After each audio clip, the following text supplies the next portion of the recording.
Comment ça se passe quand vous êtes en colère dans votre vie professionnelle?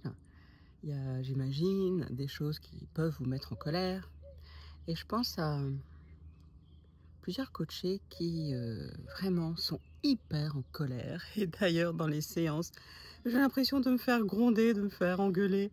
Bon, bah, je les arrête en disant: «Bah, non, me gronde pas, je suis pour rien dans ta situation» et heu et elles se rendent pas compte. Et «Ah, excuse-moi, excuse-moi, non, non, bien sûr, c'était pas mon but» et puis elles recommencent à parler de leur situation au boulot et à nouveau, elles sont en colère et j'ai l'impression que de me faire gronder encore et c'est pas très agréable, donc je les arrête. Et bon, là, j'ai plusieurs techniques, de coaching, mais surtout ce que je voulais vous partager avec vous, c'est que ça marche bien quand je leur explique que souvent sous la colère, il y a la peur et quand elles arrivent à se connecter à leurs craintes, à leurs peurs, voilà, là, ben, l'énergie change, enfin, là, elles se recentrent et elles touchent le vrai truc parce que leur colère, elles peuvent être en colère des heures, des jours, des mois, ça change rien. C'est pas une bonne colère qui fait que, il y a une injustice, enfin, si, il peut y avoir une injustice, mais qu'il y a un truc qui va pas et je vais aller, changer le monde. Non, c'est pas ça, c'est une colère où, le monde est injuste, les autres, ils font pas ce que je veux, ça se passe pas comme j'aimerais, heu et voilà. Donc quand on regarde la peur qu'il y a derrière, quand elles arrivent à, enfin, quand c'est le cas, pas forcément tout le temps, mais quand elles arrivent à trouver la peur qu'il y a derrière la colère, et ça peut être une peur de pas, d'être exclu ou une peur de pas être, avoir assez de reconnaissance pour tout le travail qu'elles font, une peur de se sentir, inutile, bon, c'est souvent autour de la reconnaissance et d'être utile et d'avoir de l'impact. Et là, elles retrouvent leur puissance, c'est incroyable!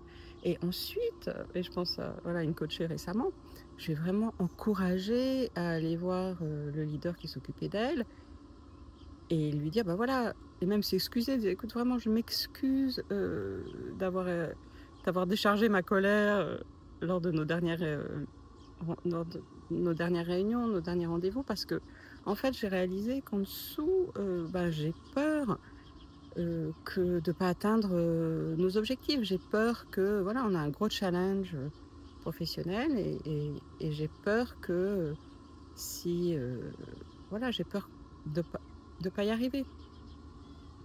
Et ensemble, elles ont pu, voir: «OK, bah, super, comment on va faire concrètement? C'est quoi les plans B? Comment on peut s'organiser?» Et ça a été hyper rapide pour trouver une solution. Alors que quand elle y allait en étant en colère, ta, ça va pas, c'est pas bien, c'est pas comme ça devrait pas être comme ça, c'est injuste, il faudrait que ce soit autrement. Et ben, sa leader, elle était, d'abord, agacée, elle avait l'impression de se faire gronder et ça la mettait pas dans une posture de vraiment comprendre ce qui se passait et de trouver des solutions. Et vraiment, elle avait l'impression de se faire gronder et c'était pas très agréable. Alors heureusement, ma cliente bosse super bien, donc voilà, ça va pas avoir du tout d'impact dans sa vie professionnelle. Voilà, ce que je voulais partager avec vous, c'est ça, c'est que quand elle s'est branchée sur la peur réelle qu'elle avait, elle a pu exprimer cette crainte et avant, elle n'y arrivait pas parce que, il y avait le: «Sois forte, je dois pas avoir peur, mais j'ai le droit d'être en colère et j'ai le droit de trouver que le monde est injuste, et que ça devrait être autrement». Et donc elle grondait la terre entière au lieu d'être branchée sur sa peur. Donc voilà, c'est toujours intéressant d'aller voir nos craintes. D'ailleurs, c'est souvent ça peut être un début de coaching ou un début de réunion. Qu'est-ce que vous craignez? Et là, on arrive directement au problème, en fait. C'est un énorme raccourci. Voilà, c'est ce que je vous souhaite, c'est d'être branché sur vos peurs, sur vos craintes, pour que vous puissiez, ben, être directement, au bon niveau, au bon sujet et puis trouver des solutions. À très bientôt.